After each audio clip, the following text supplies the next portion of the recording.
I was honestly in disbelief when I realized it's been 4 years since Star Ocean First Departure R came out. 4 years ago. Like, how is that possible? Anyway, in the video that I made for that game, I mentioned at the end that I wanted it to sell well because I was hoping that Star Ocean 2 would follow. Well, now we're just a couple of days away from the release of Star Ocean The Second Story R, and after playing the demo, it makes a lot of sense why this took 4 years.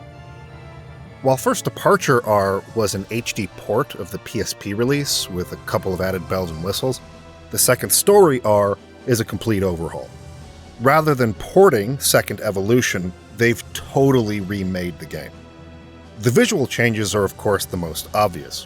While they've retained the character pixel art, every environment has been completely recreated in full 3D, ditching the pre-rendered backgrounds of the original. Dynamic lighting has also been added, helping the sprite characters blend in with the environments, and the results are really impressive all around. However, the visual upgrades aren't what I liked the best about this remake of Star Ocean 2. The combat has also gone a long way towards selling me. It's much faster and snappier than the original, and the added quality of life features all around make this game a much smoother overall experience. There are also a lot of customization options that I can't help but praise, especially considering some of the complaints that I had with First Departure R. There's a lot that I want to talk about in more detail, so let's get into it. For those of you who have never played a Star Ocean game, it might be best to explain what makes this series unique. For one, it's known for being one of the first RPGs of its type to allow the player to alter the ending based on certain actions and dialogue choices. This was primarily done through a social relationship system referred to as private actions, which was inspired by dating sims of the time. In the Second Story's case, this was expanded to an almost absurd degree. The game boasts like 86 different endings, with each of the possible permutations of those racking up into the hundreds, setting a precedent for the number of outcomes possible in a video game. The second standout element, and the most interesting for me, is the skill system. I went over this in a lot more detail in my video on First Departure R, which I would invite you to watch if you haven't seen it, but in short, the development team over at Tri-Ace, who makes the Star Ocean series, was actually derived from estranged Wolf Team members who worked on the original Tales of Fantasia. Wolf Team is now known as Namco Tales Studio. During the development of Tales of Fantasia, Wolf Team had numerous creative disputes with Namco, so several members of the team resigned after the game was published and formed Tri-Ace. These disputes, for the most part, were regarding the generic nature of the skill and level progression systems. And the guys who formed Tri-Ace wanted to make something that would provide players with a more in-depth and rich gameplay experience. By this point, while the majority of Japanese role-playing games had sort of diverged from their tabletop roots when it came to intricate skill systems, Tri-Ace wanted to bring that aspect of classic role-playing back. There are a lot of interesting and uncommon skills, the kinds of things that you would rarely see in this type of game, that you can develop in conjunction with each other to unlock specialties, which give you access to some really clever and, again, uncommon abilities.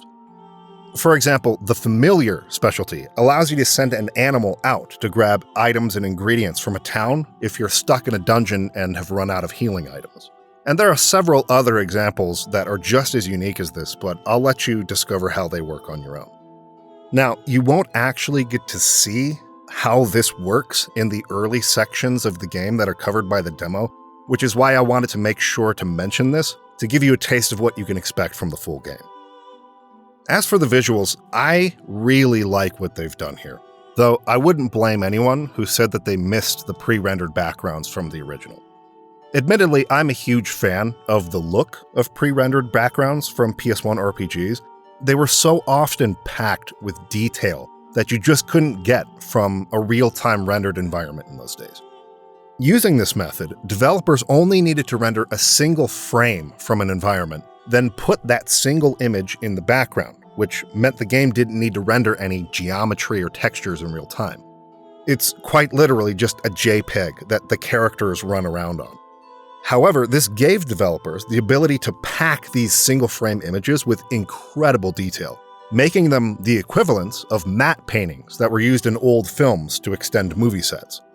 And as was true with matte paintings, there was a real art form to creating convincing pre-rendered backgrounds that was pioneered, mastered, and unfortunately, almost entirely abandoned, all within a single console generation. There's no doubt that the sense of scale pre-rendered backgrounds provided, as well as the artistry that went into the shot selection and angles chosen for them, were major factors when it came to expanding the scope, atmosphere, and storytelling these games were able to achieve. And it's for this reason that up until now, I've always believed that remakes of PS1 games should follow one rule. If the original game used pre-rendered backgrounds, the remake should as well. My go-to example for this, of course, has always been the Resident Evil remake, a game that was released on the GameCube in 2002 and still looks impressive. I can only imagine how mind-blowing a modern game could look if a developer with AAA resources went all in on polishing pre-rendered backgrounds with fixed camera angles today. Anyway, to clarify what I'm saying here, I would typically say that I'd want games like Star Ocean 2, Final Fantasy IX, Chrono Cross, and Legend of Dragoon to be remade with fixed camera angles and pre-rendered backgrounds, while I would want games like Grandia and Xenogears to be remade like Star Ocean The Second Story R is, where the environments are completely rebuilt with high poly geometry and high definition textures. That being said, as I look at The Second Story R in motion, it's really difficult to disparage what they've done here. It just looks too fantastic to say anything negative about it. Now, I do think there are certain screens from the original that were a little more effective at building atmosphere, but that's not always the case, and the overworld map is such an improvement that there's honestly no comparison. For those of you who have never played the original or the PSP re-release, none of this is likely to matter to you, and the style they've chosen will probably satisfy the vast majority of you. Personally, I love the way the camera glides behind the characters as they move through certain environments, and it's just obvious to me how much care went into this chosen visual direction. It's outstanding. Even more importantly, though, the combat feels way better. After finishing the demo, I went back and replayed the first 5 hours of the original PS1 release, and I really have to say that The Second Story R could serve as some kind of definition for what quality of life updates mean for re-releases of classic games.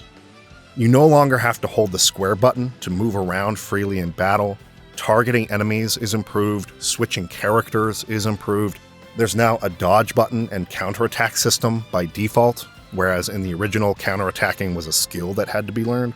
Fast travel has been implemented, a mini-map has been added for towns and dungeons, interactive points have been included to provide additional world building. I won't bother giving an exhaustive list of all the additions and improvements, but believe me, it's extensive. The only thing I was a little worried about at first was that they seem to have made this game very easy, even on the normal difficulty. But by the time I reached Cross Cave, the difficulty jumped up a couple notches, which gave me some faith that the overall experience would probably be balanced a lot better than I originally thought. That said, it might be better for experienced players to choose the highest difficulty level going into this one. There's also a good number of customization options that I really appreciated. In these re-releases of Star Ocean 1 and 2, they've added voice acting, which I'm sure most people will appreciate, but if any of you out there are like me, then you probably aren't into the voice acting in, say, 90% of JRPGs, at least in English.